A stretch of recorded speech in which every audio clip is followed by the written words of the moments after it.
जय श्री महाकाल।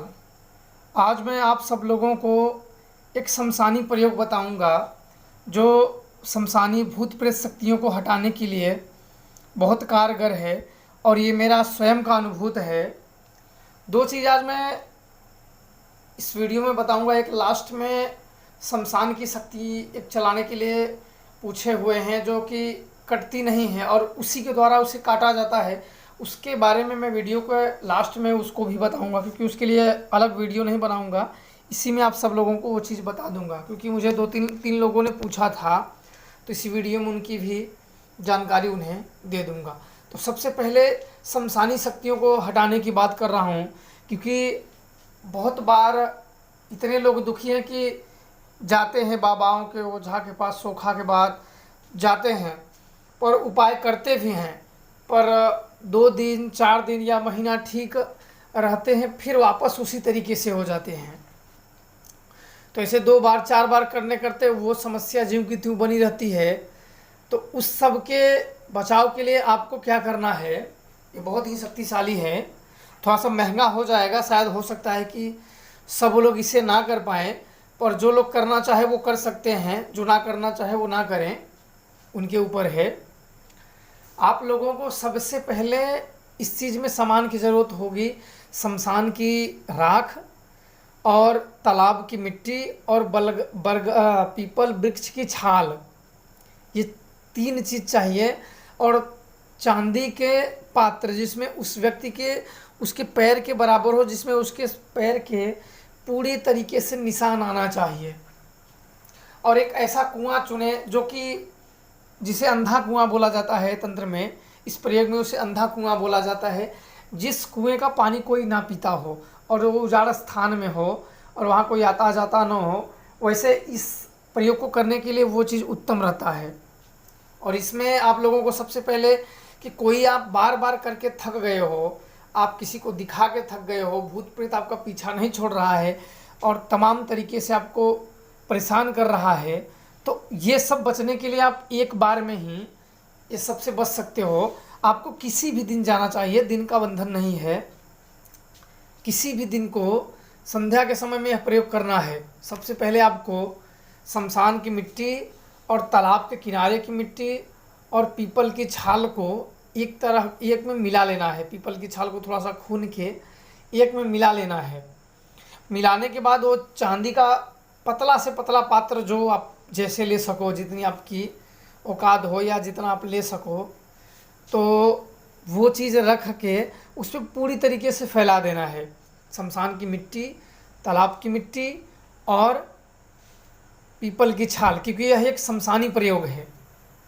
और पूरे के पूरे भूत प्रेत इससे आपके शरीर से जिस व्यक्ति का उतारा किया जाए, एक तरीके से आप इसे उतारा मान सकते हो, जो कि बहुत शक्तिशाली है।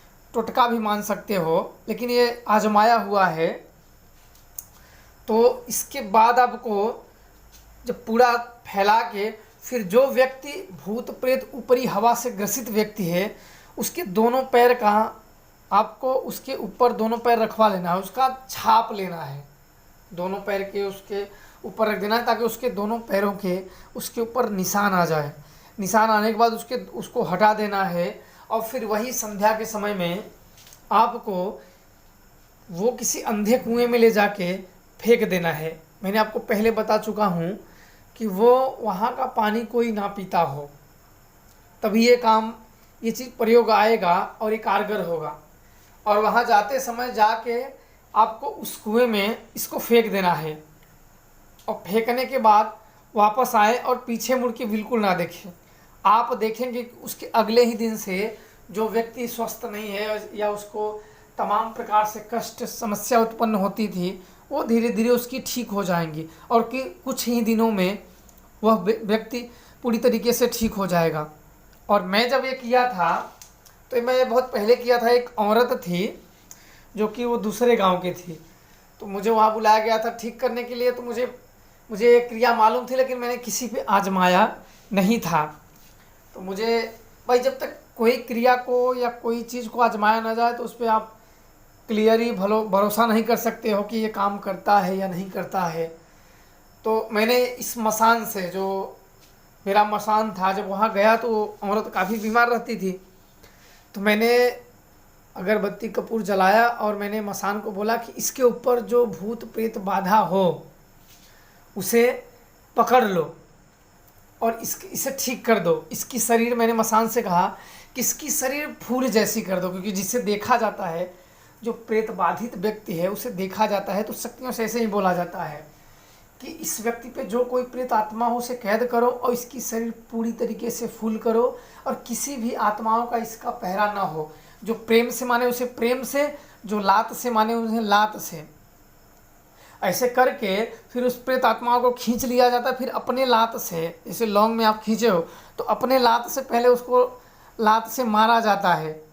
फिर इसके बाद फिर उस शक्तियों को दी जाती है पकड़ने के लिए कि लो अब तुम देखो इसे पकड़ो, क्योंकि उसे उसकी औकात याद दिलानी पड़ती है कि तू इसी लायक है। तो अपने लात से उसे दबाया जाता है। तो मैंने सोचा कि ये चीज़ अच्छा इस पे करते हैं, काफ़ी दुखी है और शायद ये पूरी तरीके से ठीक हो जाए। तो शाम के समय में, अगले दिन शाम के समय वो आए, बोले कि क्या पूजा चाहिए। तो मैंने उन्हें बलि का विधान बताया, क्योंकि मेरे पूजे में खर्चे होते हैं कोई भी हो। तो उनको बताया तो वो अगले दिन लेके आए, मैंने दिया। इसके बाद मैंने कहा कि पतला से पतला, जिसमें कम खर्चा हो, पतला से पतला एक चांदी का प्लेट लाइए, ताकि जो 1500 2000 या जैसे मिलता हो आप जाइए देखिए, जिसमें आपकी बीबी का पैरों के छाप आ जाए। एक कागज़ का नाप लीजिए, उससे बनवा लीजिए। और इस चीज़ से शायद हो सकती है कि आपकी बीबी सदा के लिए ठीक हो जाए।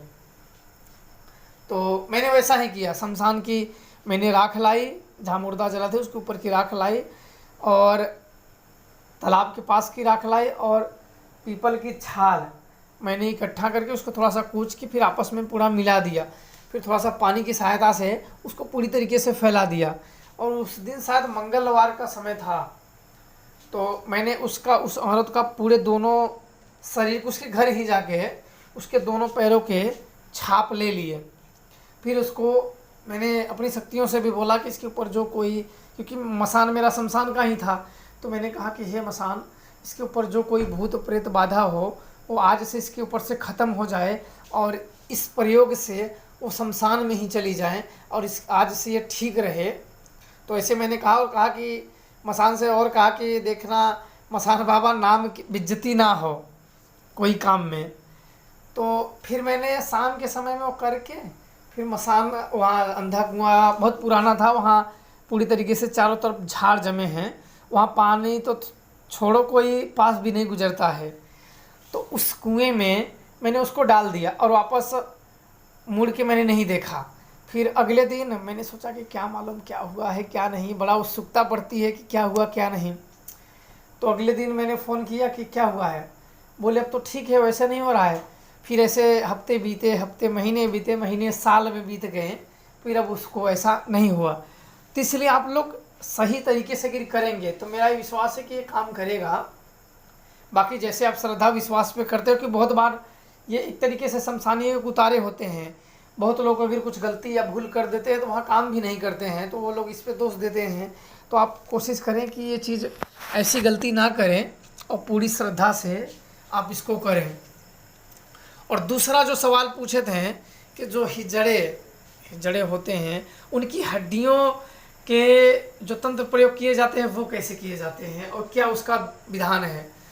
तो देखो, ये बहुत महीनों से, क्या 2-3 महीनों से मुझसे पूछ रहे हैं, तो मेरा बताने का इच्छा तो नहीं था, क्योंकि ये एक गुप्त विधान है और इसे बताने की मनाही होती है। एक होर में बिल्कुल गुप्त होता है और ये द्वंद्वी पे चलाए जाते हैं। द्वंद्व जैसे शत्रु हो गए या कोई तांत्रिक पे या द्वंद्वी पे इस शक्ति को चलाए जाते हैं। इसमें होता यह है, मैं ज़्यादा तो नहीं बताऊंगा, पर आप लोगों ने बार बार पूछा है, प्रेम है इसलिए मैं आपको बता दे रहा हूँ कि उसकी हड्डी की ज़रूरत होती है। उसकी हड्डी होने के बाद फिर उसे शमशान में ले जाके उस हड्डी द्वारा उसकी आत्मा को बंधन में डाल दिया जाता है। उस हड्डी में उस आत्मा को बंद कर दिया जाता है और फिर उस आत्मा को जिस किसी पर गिर चला दिया जाए, तो जब तक उस व्यक्ति को उस हिजड़े की हड्डी पास है और हड्डी होते हुए भी तब उसने उस तरीके से सिद्ध किया है, तभी तो इस प्रयोग को हटा सकता है। अगर उसके पास नहीं है तो और किसी भी प्रकार से इस प्रयोग को वो नष्ट नहीं कर सकता है। और ये अपना जिस उद्देश्य से, आप चाहे शत्रु बाधा से या किसी को परेशान करने से या दुश्मनी के जिस उद्देश्य से आपको चलाया जाए, तो वो ये अपना काम कर देती है कहीं ना कहीं।